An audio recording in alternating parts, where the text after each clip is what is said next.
Rolling Stone, hello, this is Luke Steele and I'm here with the wonderful Tones and I. Hello. We're going to be chatting, talking, getting amongst it here. I think as an artist, you're a bit like a bowerbird, you know, you collect things and certain ingredients and flavours along the way. As a female artist, I think it's really important to just wear whatever you feel comfortable in. I know that there are some girls that will, you know, wear a lot more extreme clothing than I. I stuck to tracksuits for a long time because I wasn't comfortable in my own skin.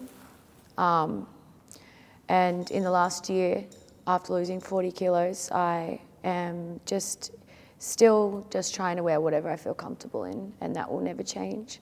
My message and my music is all about just being okay with who you are. So as long as I don't feel uncomfortable, I'm always happy. Yeah, and you go through phases as well. I think I was similar when I was a youngster like Tones, you know, I had my, you know, we were in guitar bands and it was quite, you're just trying to feel comfortable basically, and then it hits a point where it's like, I'm comfortable now. Let's put on some more colour, let's put on some more makeup. Yeah. You find your artist identity. And when I first started, even though I was wearing oversized tracksuits, because of how I felt, I always wore colour because that was the only thing I could experiment with because I didn't want to experiment with style. And then as I've become more comfortable, I'm kind of the opposite now. I pull away from crazy colour and I'm more excited to work with styles. In this instance, I am on tour and I got told to wear all red and this is the only red stuff I own. So here we are. That's a bit of me, but put more effort into the music, I think. But colours, yeah, colours are powerful, but I think red's a good colour for this shoot, you know, with what's happening in the world right now. It's a power colour and it's a call to arms, you know, it feels like we're going into a battle right now in the world, you know. Battle for peace kind of thing, and yeah, I think it's a good call. Let's bring the fire. Yeah, absolutely, I love that. You've got a really good point. At the start, and this is you know, kind of sounding like I'm repeating, but my look was never in favour. If you liked my music, you'd have to, as far as I was concerned, I was also called maybe the most bullied artist of all time for how I looked. So if you could get past the way I looked, then maybe you would like my words. So my look has never been, I was never ever seen as that before my music. No one went, I like the look of her, let's listen to her music. So I'm very backwards like that. Now, as I said, like I'm coming to a place 5 years into my career where I'm becoming more confident and, you know, maybe a year from now I'd have a bit more insight, but I think I'm in a transitional period.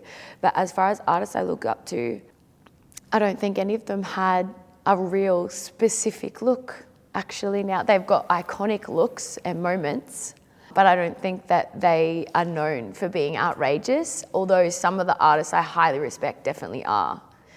David Bowie, definitely. And I just feel like the artists I've looked up to have mainly just been streetwise.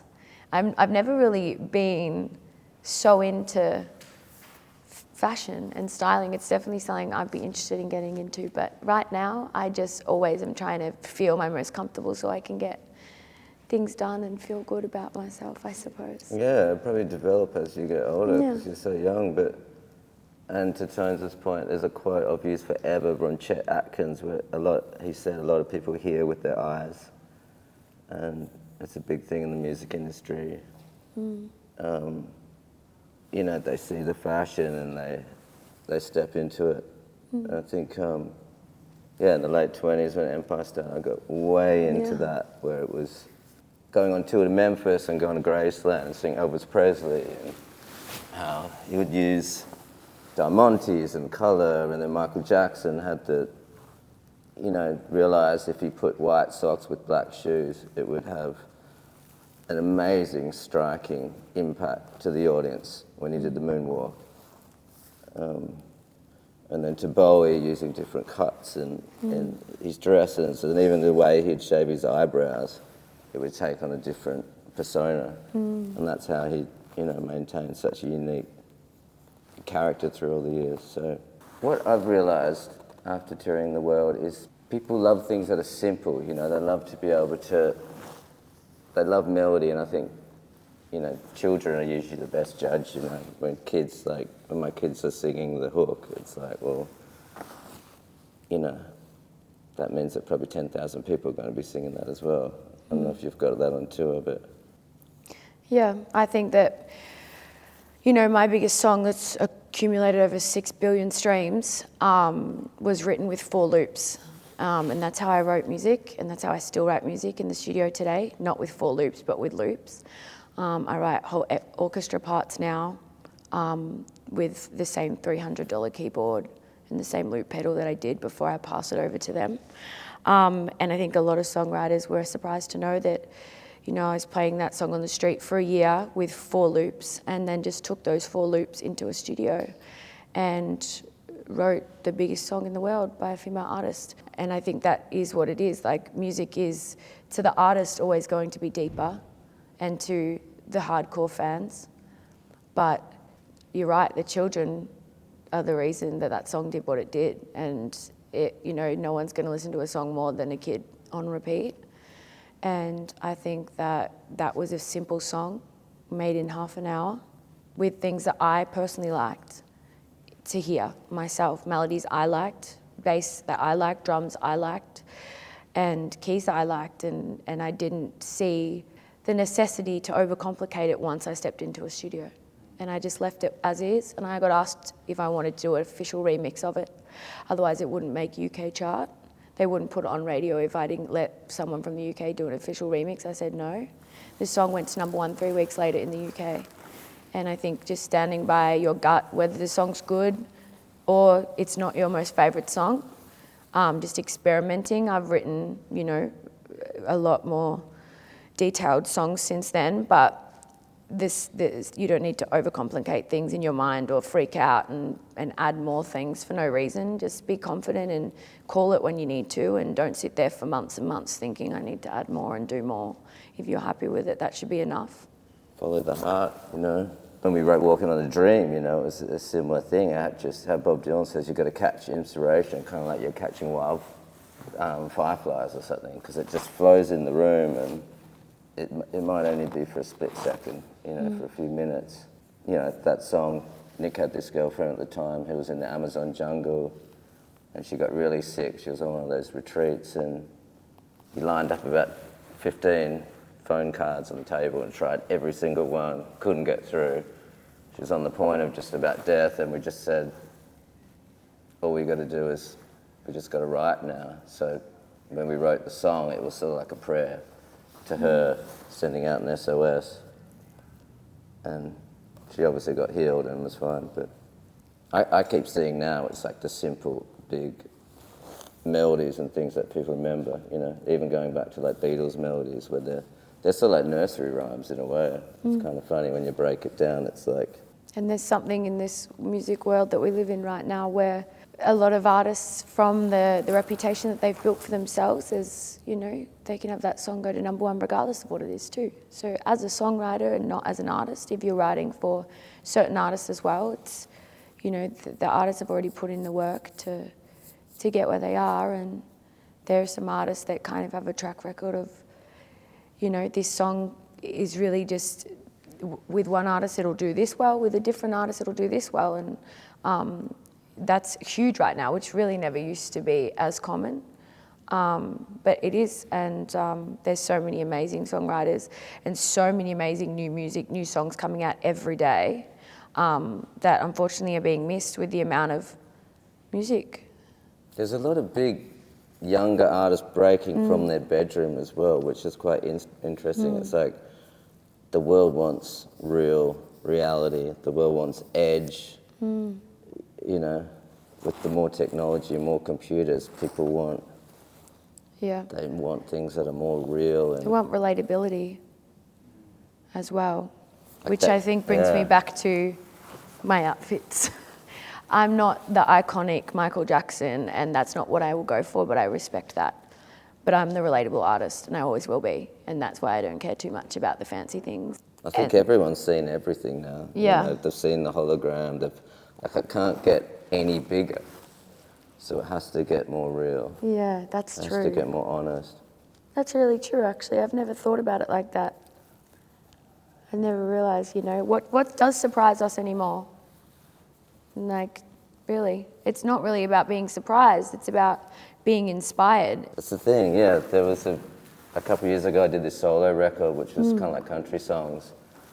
And my wife interviewed me, and she said, if you went back to when you were 20, what would you change? And I said, absolutely nothing. You know, because I'd smash hotel rooms. I'd get totally drunk and destroy everything. I would play shows, break all my guitars. I would do this, but that's what makes an artist, that edge, that danger. And it is true that youth is wasted on the young, but that's what creates, you know, such a beautiful narrative. And once you get past that age, you're going to do things a lot differently. Yeah. So embrace the youth, embrace the danger. I mean, I lived in my van at the hostel. I mean, I can't even say I smashed up my van. I'm trying to think of something But rock that's such star a beautiful that I did. story, you know. I think people read that, you know, being in Maybe- the van and driving the coast and just, you know, Yeah. that's what everyone kind of... You don't lives for. expect like pop to come out of that story either. You think maybe country folk, Teskey Brothers, Ziggy Alberts, you know, Kim Churchill. But yeah, like being on the only busker I've ever seen on the streets with synthesizers, loop headers, harmonizers, and drum pads was definitely different.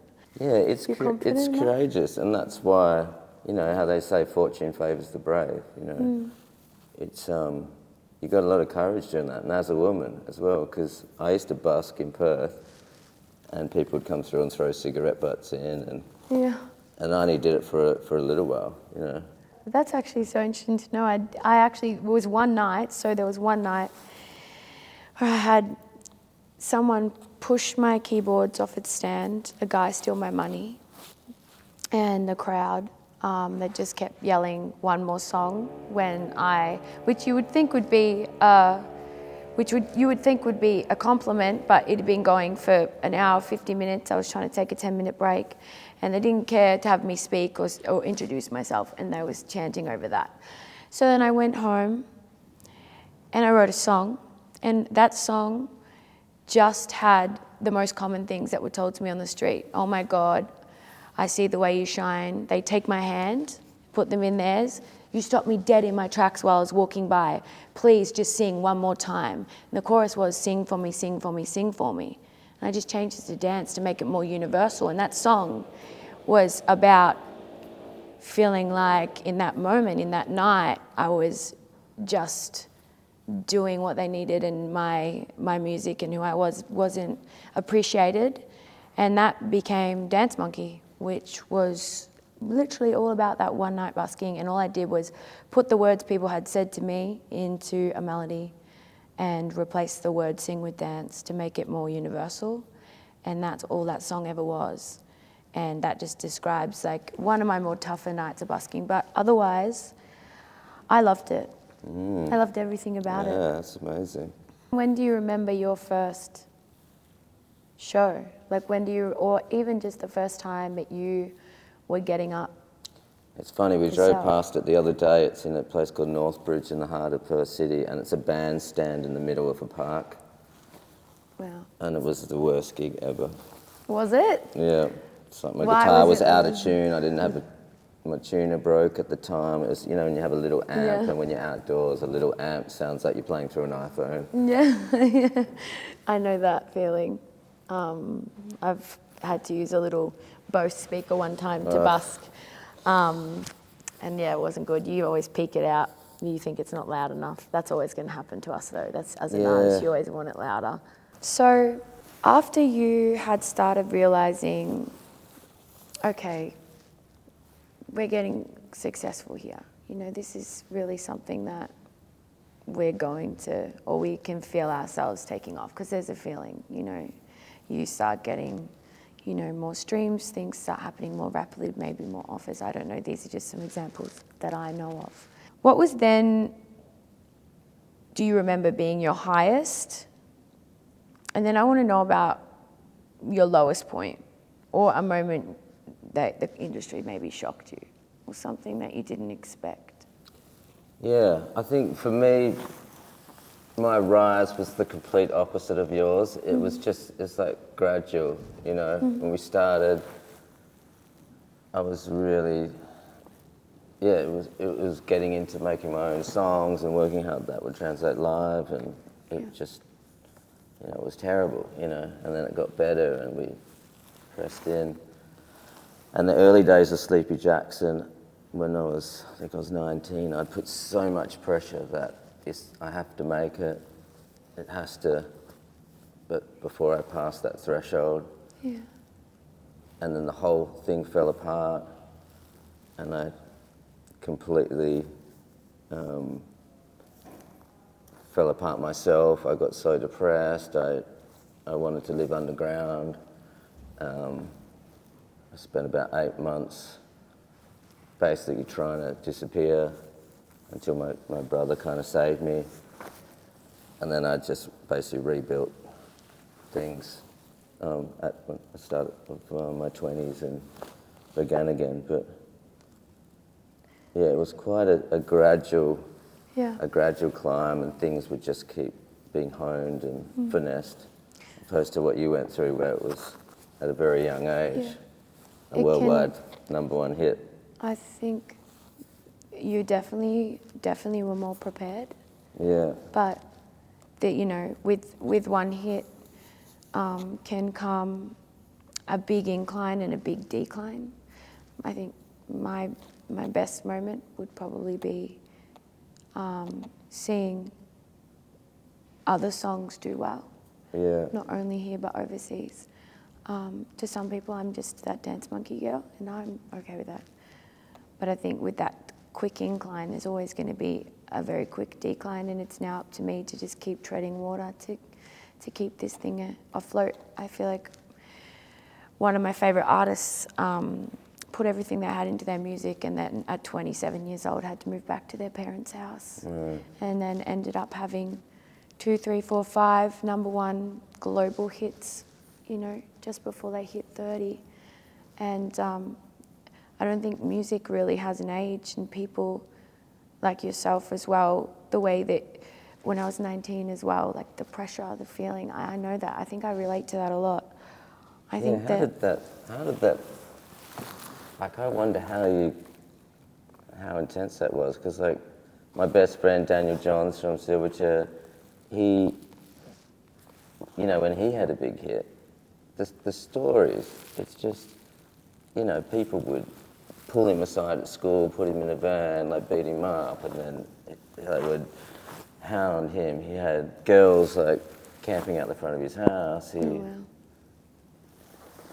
know, it became so much. It was like, I'm going to stop eating. I'm going to, you know, it's like like the pressure and things that he went through, and it goes on and on. It was so intense. Like, how do you deal with that? Like, well, I get school kids that come round to my house and ask for free merch. Really? No girls though. Well, some of them girls. To your house?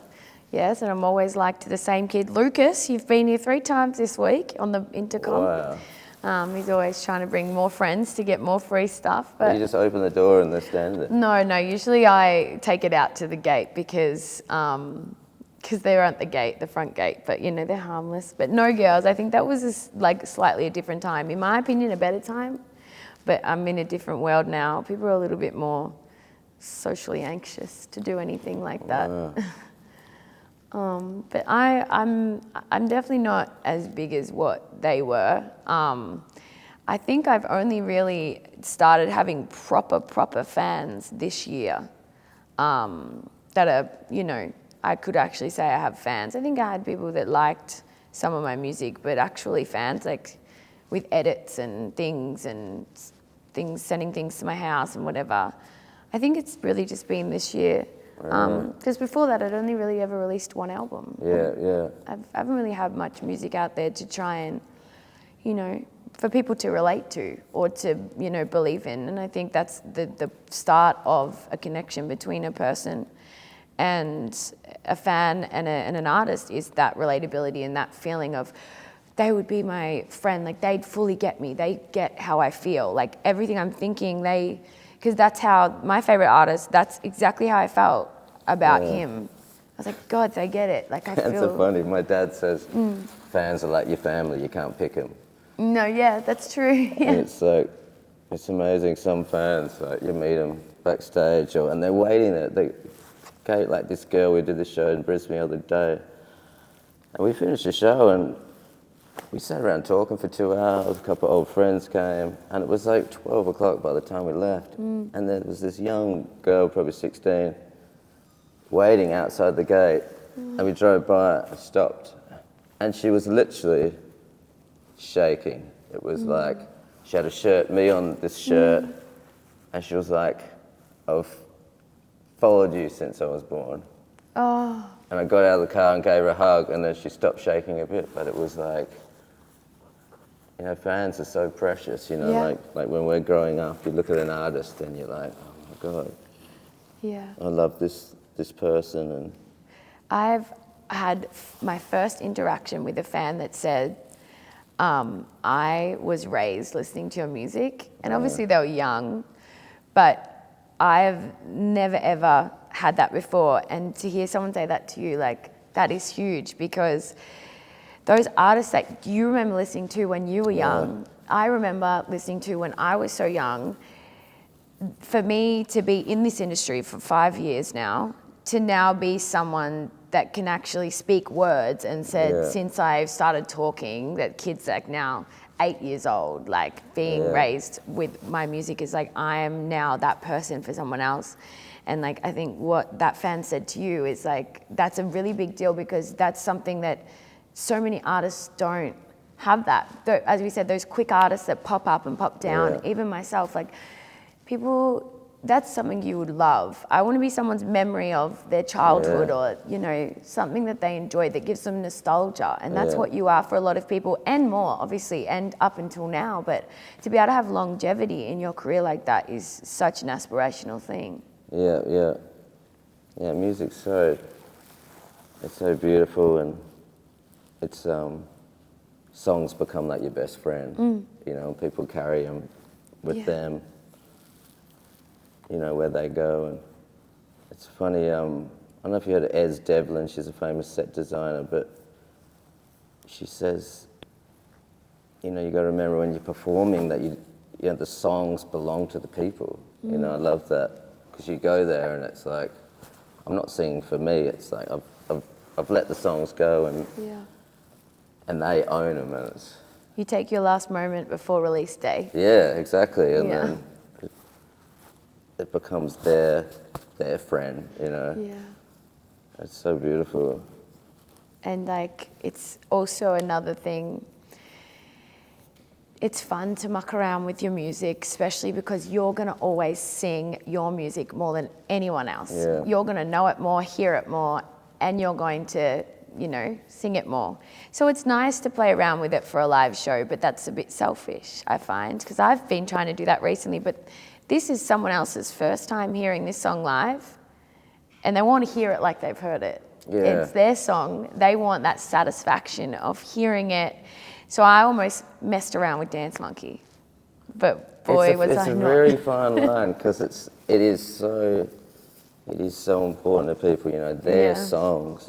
I remember seeing the band America once in Perth, and, you know, I've loved them. I'd always listen to them on tour in my 20s, traveling America, funnily enough. And they did Horse With No Name, and they got halfway through and they stopped and said, you know the rest. And I was like, yeah, we know the rest, but play the rest of the song. And they just stopped and were like, see you later. And I always remember that, because it was, there was total disregard, you know, for something that means so much to people. And, you know, there's that call of duty, you know, to the fan that we've been talking about, who's got the tattoo on their leg or whatever, that they want to hear the songs that change their life, and they walk down the aisle tour. But then there's a spirit, you know, which happens with every tour, you know. It's kind of like making records as well. Certain songs jump off the hard drives and go, it's my time. Yeah. You know, and you don't know why, but that song comes into that era that you're in, and that happened with us on this last Empire record. There were songs we wrote. There was one song we wrote with Lindsay Buckingham many years ago called Somebody's Son. And Nick Littlemore, my partner in Empire, just had a child a year ago. For some reason, this song, Everybody's Somebody's Son, just came up. So maybe it was, you know, God saying, you've both got children now. Somebody's son has to be released. And sometimes looking back at it, bringing it back up in a new space in your life as well, with a fresh mind, is, I have a song as well, a similar thing. I wrote a chorus and I couldn't figure out the verse, and I thought, well, what, and I'm sure you're similar, why would you force anything when it comes to music? And it was Fly Away, and I wrote the chorus, and then I left it forever, and then I was like, play me that chorus that I wrote a few months ago, and I loved it straight away, and instantly I knew where it needed to go, but at the time it wasn't happening, and it would have been forced and jarred. And I think it's always good to look back. Some songs you would have forgotten you even wrote, and go back and you're like, oh, I love this now, and you're in a different space in your life, in your mind, musically, and you just know it, and that's why you put them all in a folder to come back to later. Your future self will help your current self out later. It's like a co-write with someone a little bit more experienced. It is quite incredible. I just saw music as this big, bold chameleon ghost, you know, that just comes in the room and just tones this one, you know. It's quite incredible how that happens. So it's like a spirit. Do you ever wonder how many songs will never get released? Oh my God! Have you ever written in Nashville? No, I've only done. I've never been there, but I've heard about it non-stop. I've never been to Nashville. You have to go to Nashville. It is the graveyard for songs. So I go there. Oh no! In Nashville, they sit down like this for 3 hours, write a song. They don't leave until they write a song. They always write an incredible song that sounds amazing. Then they go to the next session, 2 hours, 3 hours max. They do that, they write another incredible song, and then they go to another session and they write another incredible song. They do that 3 times a day, 5, 6 days a week. I've done the writing camps, just not in Nashville. I've done the Vegas and LA Nashville ones. is a whole world into itself. It's like a separate songwriting planet where songs go to be written and die in the same place. Yeah. There's so many songs in Nashville. Out by the airport, there's a massive graveyard with these headstones with unwritten songs. Yeah. A lot of these songs are presented to artists. Yeah. Like there's no possibility of some underground artist making this song successful. That's the vibe I get from big songwriting camps. If a big artist doesn't want to take this song, then it will die until a big artist wants to take this song, and it sits with the publishing company in a vault or whatever. That's like Rihanna. Every songwriting session you do in Hollywood, who you writing for? Rihanna. Yeah, me It's too. like, I've done that too. Rihanna has literally done it as well. 360 million songs. Like, I think she's got too many songs. Yeah. She doesn't know what one to sing. It's like, but literally every session in Hollywood. Every songwriter has done a Rihanna songwriting. It's like, yeah, I'd love to know which one she picks in the end. I've got about 20 friends that have all written music for her. Hopefully it's one of them. I mean, there's one thing for sure, Rihanna's album's going to #1. She could fart on the track, it's going to go to #1. Yeah, I personally am a huge fan and will listen to that album no matter what. She could release in 30 years. I'm going to listen to it front to back straight away multiple times. She's such a strong woman, and that is very inspiring to me. It just is, it is strange, because I wrote a song for Beyonce on her #4 record, and it was just the timing, you know. She had the whole album, she needed one more song. I was with Jeff Basker in Santa Monica, and then we wrote this song and sent it to her, and I wrote the lyrics from her perspective talking to Jay-Z. It's like, you smoke too much, you drive too fast, you do all these kind of things, but I'd rather die young than live without you. And she was like, love it, boom. So sometimes it's it's just being right in that right time, right? Yeah. And being hungry and Well, note to self, maybe I won't go to Nashville. yeah, it's just don't go to Nashville. We're boycotting Nashville. Okay, well, that's good to know. It's a long flight anyway, and I'm scared of flying. Keeps me in Australia. We should start some writing camps down here. Get some Yeah. people to fly to us for a I change. think that sounds like a plan. Yeah, go Australia, New Zealand writing camp. Oh, yeah. Rolling Stones should do writing camps. Like, why don't we bring that back? Like, should have a Rolling Stone studio. That would be good. That's what we should do. Yeah, come on.